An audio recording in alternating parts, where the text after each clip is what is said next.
ड्रामे में अब आप लोग देखेंगे एक तरफ तो अनाया के सब्र का पैमाना लबरेज हो रहा है।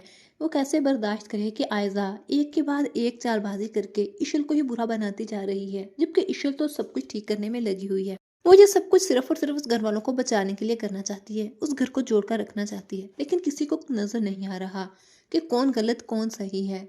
इसका फैसला तो अब वक्त ही करेगा, क्योंकि आयजा की साजिश की वजह से अब इशल और आशी का रिश्ता तो खराब हो ही गया और इशल को घर भी छोड़कर जाना पड़ गया।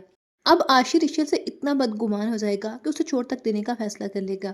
और उधर अब अनाया को शायान का डर होगा। शायान उसे हर वक्त ब्लैकमेल करेगा और अनाया कभी भी अब रूहान को खोना नहीं चाहती, क्योंकि अब वो रूहान को दिल से एक्सेप्ट कर चुकी है। रूहान की वजह से ही तो उसे अपने बाप से माफी मिली और अब उसे शायान की हकीकत भी अच्छी तरह मालूम हो चुकी है, वो किस कदर घटिया और मकार आदमी है। वो तो उसकी बहन से भी दो हाथ आगे है। असल में तो शायान और आयजा को बहन भाई होना चाहिए था, दोनों ही एक नंबर घटिया और धोखेबाज इंसान है।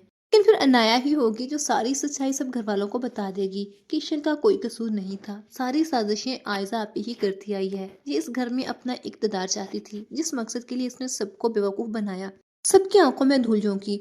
तब जाकर अब आयजा का बाप, जो आयजा के गुण गाता था, जिसे लगता था कि उसकी बेटी बहुत समझदार, अक्लवान और अच्छी है, उसे पता चलेगा कि ये तो अपनी माँ से भी तो हाथ आगे निकली, रिश्ते तोड़ने में, दूसरों को बर्बाद करने में।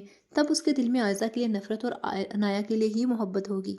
आप लोगों को ये ड्रामा कैसा लग रहा है? कौन कौन इशल और आशिर के कपल को पसंद कर रहा है? कमेंट सेक्शन में लाजमी बताइएगा। मज़ीद ड्रामास अपडेट के लिए चैनल को लाजमी सब्सक्राइब कर लीजिएगा।